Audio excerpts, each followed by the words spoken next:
1928 സ്ത്രീകൾക്ക് വോട്ടവകാശം ലഭ്യമായത്. അമേരിക്കയിലാവട്ടെ 1920 മാത്രമാണ് വോട്ടവകാശം സ്ത്രീകളിലേക്ക് എത്തിയത്. കഷ്ടിച്ച് ഒരു നൂറ്റാണ്ടുകാലം മാത്രമേ ആയിട്ടുള്ളൂ ലോകത്തെ പല രാജ്യങ്ങളും ലിംഗഭേദമന്യേ എല്ലാവർക്കും വോട്ടവകാശം നൽകി തുടങ്ങിയിട്ട്. സ്ത്രീകൾക്ക് വോട്ടവകാശം നൽകുന്ന ആദ്യ രാജ്യം ന്യൂസിലാൻഡാണ്. അത് സംഭവിച്ചത് പോലും 1893 മാത്രം, അതായത് വെറും 132 വർഷങ്ങൾക്ക് മുമ്പ്. അന്ന് ന്യൂസിലാൻഡ് ഭരണകൂടം നൽകിയത് വോട്ടവകാശം മാത്രമായിരുന്നു. തിരഞ്ഞെടുപ്പിൽ സ്ത്രീകൾക്ക് മത്സരിക്കാനാവില്ല.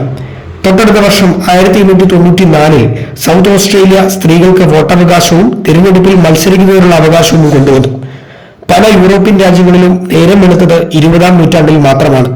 കോളനികൾ വെട്ടിപ്പിടിച്ച് കൊടിയ ചൂഷണങ്ങൾ നടത്തുമ്പോഴും സ്വന്തം നാട്ടിൽ, സ്വന്തം വീട്ടിൽ സ്ത്രീകളെയും അവർ തുല്യരായി കണ്ടിരുന്നില്ല എന്ന് ചുരുക്കം. ബ്രിട്ടനിൽ 19-ാം നൂറ്റാണ്ടിന്റെ രണ്ടാം പകുതിയിൽ തന്നെ സ്ത്രീകൾ വോട്ടവകാശത്തിനായി ആവശ്യം ഉന്നയിച്ചു കഴിഞ്ഞിരുന്നു. London national society for women's suffrage, Manchester national society for women's suffrage തുടങ്ങിയ സംഘടനകൾ ഈ ആവശ്യം ഉന്നയിച്ച് പ്രക്ഷോഭങ്ങൾ സംഘടിപ്പിച്ചു.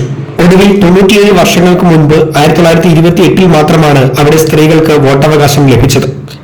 അമേരിക്കയിലും സ്ഥിതി വ്യത്യസ്തമായിരുന്നില്ല. 19-ാം നൂറ്റാണ്ടിന്റെ രണ്ടാം പകുതി പ്രക്ഷോഭങ്ങളുടേതായിരുന്നു.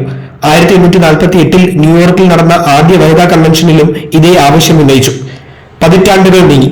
1896 4 സംസ്ഥാനങ്ങൾ സ്ത്രീകൾക്ക് വോട്ടവകാശം നൽകി. 19-ാം ഭരണഘടനാ ഭേദഗതിയിലൂടെ 1920 മാത്രമാണ് സമ്പൂർണമായ വോട്ടവകാശം സ്ത്രീകൾക്ക് ലഭിക്കുന്നത്.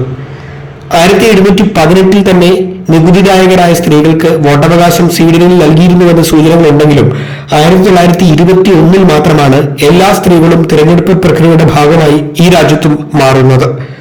ഫിൻലാൻഡ് 1906-ലും നോർവേ 1907-ലും ഡെൻമാർക്ക്, ഐസ്ലാൻഡ് തുടങ്ങിയ രാജ്യങ്ങൾ 1915-ലും ലിംഗഭേദമന്യേ വോട്ടവകാശം പ്രഖ്യാപിച്ചു. ഫ്രാൻസ് ആവട്ടെ 1944-ൽ മാത്രമാണ് ഈ നിയമം കൊണ്ടുവന്നത്. ഇന്തോനേഷ്യ, ജപ്പാൻ, സെനഗൽ തുടങ്ങിയ രാഷ്ട്രങ്ങൾ 1945-ലും മെക്സിക്കോ 1953-ലും നിയമം നടപ്പാക്കി. ഇന്ത്യ സ്വാതന്ത്ര്യത്തിന് ശേഷം ഭരണഘടന വന്നപ്പോൾ തന്നെ സാർവത്രിക പ്രായപൂർത്തി വോട്ടവകാശം എല്ലാ പൗരന്മാർക്കും ഉറപ്പാക്കി. സ്വിറ്റ്സർലാൻഡിലെ വനിതകൾക്ക് വോട്ടവകാശത്തിനായി 1971 വരെ കാത്തിരിക്കേണ്ടി വന്നു. ഇങ്ങനെ അടിസ്ഥാന അവകാശങ്ങൾ സ്ത്രീകളിലേക്ക് എത്തിയിട്ട് ഏതാനും തലമുറകൾ മാത്രമേ ആവുന്നുള്ളൂ എന്നതാണ് സത്യം. ഈ ചരിത്രം നമ്മെ ഓർമ്മിപ്പിക്കുന്നതും അതുതന്നെയാണ്.